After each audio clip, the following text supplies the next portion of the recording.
दोस्तों आज की वीडियो में बात होने वाली है दुनिया की सबसे महंगी पार्टी की। इस पार्टी में खर्च हुए थे पूरे 5,000 करोड़ रुपए। पार्टी के मेन्यू की बात करें तो लगभग 8 टन राशन इसमें लगा था, 2700 किलो गोश्त, 2500 बोतलें शराब की और पेरिस के सबसे महंगे होटल के सबसे बेहतरीन खानसामों को इसमें बुलाया गया था।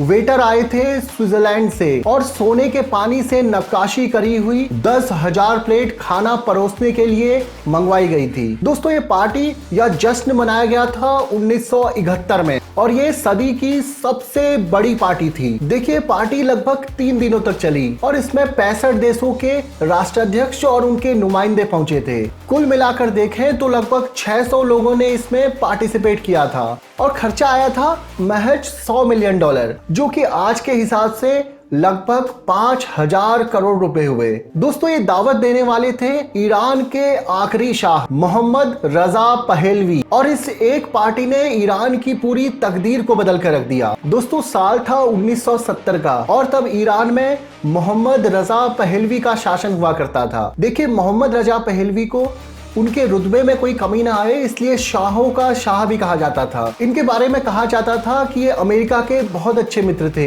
और ख्यालात से लिबरल हुआ करते थे। ईरान के अंदर हिजाब जैसी प्रथाओं के ये सख्त खिलाफ थे। दोस्तों शाह के शासन में देश के अंदर तेल के भंडार भरे हुए थे लेकिन फिर भी जनता गरीबी में जी रही थी। स्कूल से लेके हॉस्पिटल तक तमाम सुविधाओं की बहुत ज्यादा कमी थी। इसके बावजूद साल 1970 में पहलवी को एक जलसा कराने की सूझती है और जलसा अगले साल मतलब 1971 में होना था, लेकिन तैयारियां लगभग 1 साल तक चली। देखिए 1971 में पर्शियन साम्राज्य के लगभग 2500 साल पूरे हो रहे थे, इसलिए शाह ने तय किया था कि ऐसा जलसा होना चाहिए कि पूरी दुनिया देखती रह जाए। देखिए जलसा पहले ईरान की राजधानी तेहरान में होना था, लेकिन शाह ने इससे इनकार कर दिया और जलसे को एक रेगिस्तान के बीचों बीच रखा गया। इसी रेगिस्तान में पर्शियन साम्राज्य के पहले शासक साइरस का मकबरा था। दोस्तों इस जगह पर लगभग 30 किलोमीटर के हिस्से को खाली कराया गया।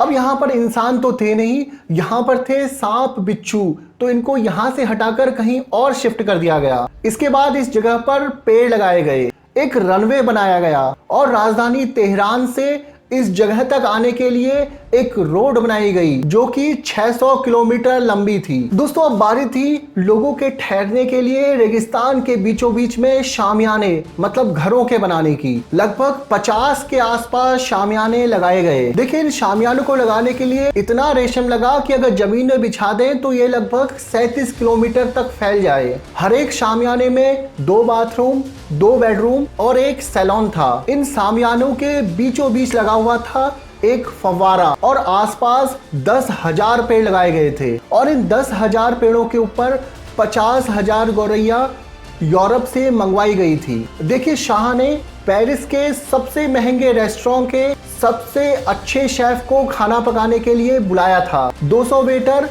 स्विट्जरलैंड से मंगाए गए थे। ईरान की फौज के जरिए एयरलिफ्ट करके पेरिस से बर्तनों को मंगवाया गया था। इसके साथ ही तमाम देशों के राष्ट्राध्यक्षों को इस जलसे में शिरकत करने के लिए बुलाया गया था। ब्रिटेन की तरफ से महारानी एलिजाबेथ के पति प्रिंस फिलिप आए थे। इसके साथ ही अमेरिका की तरफ से उपराष्ट्रपति ने इस पूरे जलसे में शिरकत की थी। देखिए इस जलसे में भारत की तरफ से तत्कालीन राष्ट्रपति वी गिरी पहुंचे थे। देखिए दुनिया की सबसे आलीशान पार्टी की चर्चा दुनिया के तमाम अखबारों में हुई। इसे दुनिया की सबसे महंगी पार्टी का तमगा मिल चुका था। गिनीज वर्ल्ड रिकॉर्ड बुक में भी इस पार्टी का नाम दर्ज हुआ और ये पार्टी लगभग 3 दिन तक चली। लेकिन 3 दिन के बाद जब ये पार्टी खत्म हो गई तो वहां लाई गई 50,000 गौरैया में से एक भी चिड़िया बच नहीं पाई थी, क्योंकि वहां का तापमान लगभग दिन में 40 डिग्री सेंटीग्रेड पहुंच जाता था और रात को 0 से भी नीचे।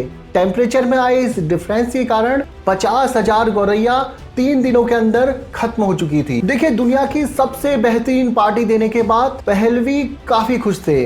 पैसा जरूर बहुत ज्यादा खर्च हुआ था लेकिन इस बात से शाह को कोई चिंता नहीं थी। देखिए इस पूरे जलसे में लगभग 5,000 करोड़ रुपए खर्च हुए थे लेकिन तब शाह को इससे कोई फर्क नहीं पड़ा।